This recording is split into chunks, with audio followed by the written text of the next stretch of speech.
I stayed at the, it's called the Ghetto, but it's basically a big kind of flat apartment made of corrugated iron and cardboard.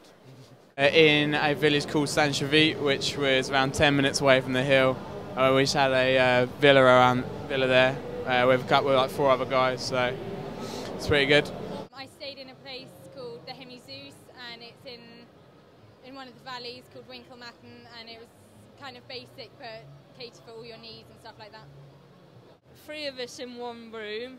It was probably about half a mile up a mountain to my chalet, which was great for waking you up in the morning, especially when you're knee deep in snow. I was kind of put up in a bit of a shack, but I guess the life that you're getting out there, I was sharing with one of my best mates from home, so that was good. I stayed in a big house just down from Meyerhofen in Ramsau with a whole bunch of British snowboarders. There was only a couple of us skiers, so yeah, it was good though. Me and 5 other mates, we got a chalet together and we just had a wicked time living together. I was getting woken up at 12 o'clock in the afternoon when they know it was my day off with absinthe. And we had a chalet where we could ski off the slope to our front door. That was about £500 at the time. We stayed in the resort accommodation that they get provided for us. You're sort of sharing usually 2 or 3 people. Everything was paid for, everything sorted. You start to go to the restaurant at 7:30 on the night for food. Because I was only in a small resort last year, I had my own accommodation, home room, which served as an office as well. And then because I've been management the last few years, I've always had my own accommodation as well.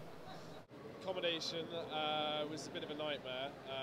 Basically, we kind of got stitched up by a guy who was supposed to sort us out a house and didn't, so we had to pay a bit of a premium. So we were renting a house for 12 people over in Whistle Cay Heights, which was pretty expensive, but it was good. We had a hot tub and things like that, so good party house. In a camper van, minus 25, it was pretty nippy. Yeah, it's still out there actually. I shared a flat with 4 friends in the centre of town. It was like a grand and a bit for the month, for the 6 months. We stayed at houses that were provided for us. 88 Eagle Drive, which is just on the other side of Highway 99, and it was a lovely apartment that we pretty much destroyed. Shared with 7 blokes, complete sausage fest. Well, accommodation was included in the staff in the actual job, so it was 10 of us under one flat. Great fun, yeah, big enough, cosy. Accommodation is what you need.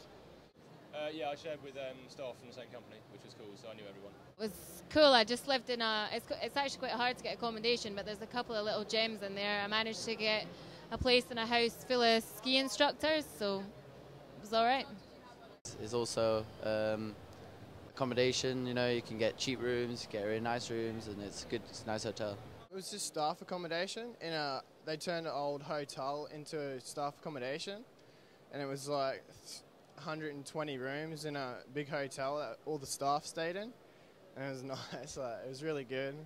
I have really nice accommodation, and every season I've done there, I've ended up with a hot tub, which is cool. I actually lived with Helen and Chris, so my bosses. I had my own room, but in an apartment with them. Well, I got a room with my job, which was one of the coolest things. But it was a shonky little room. It just had a sink. So yeah, I did have my own room. That was quite good. But it was a little way out of Meyerhofen. Then when I finally quit my job, or had my job liberated, had myself liberated from my job, then they made me pay, I think it was like €100 a month or something for the room. So it was still hardly anything. It was really cheap.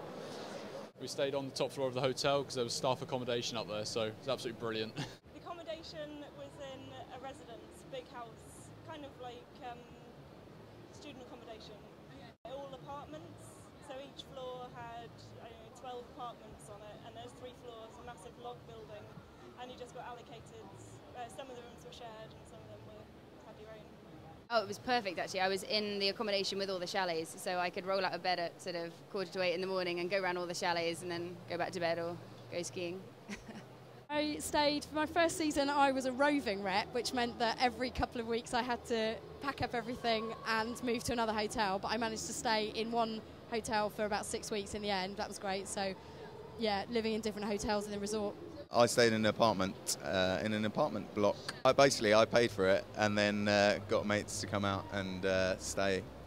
Just in a chalet. The company that I worked for sorted out a chalet, and there was about 10 of us that stayed, about 7 or 8 bedrooms, so it's pretty good. Stayed in the hotel that I was working at. Accommodation was great, yeah. Yeah, bunked up with a couple of people, it was good. I stayed in accommodation provided by the company I was working for in little granny flats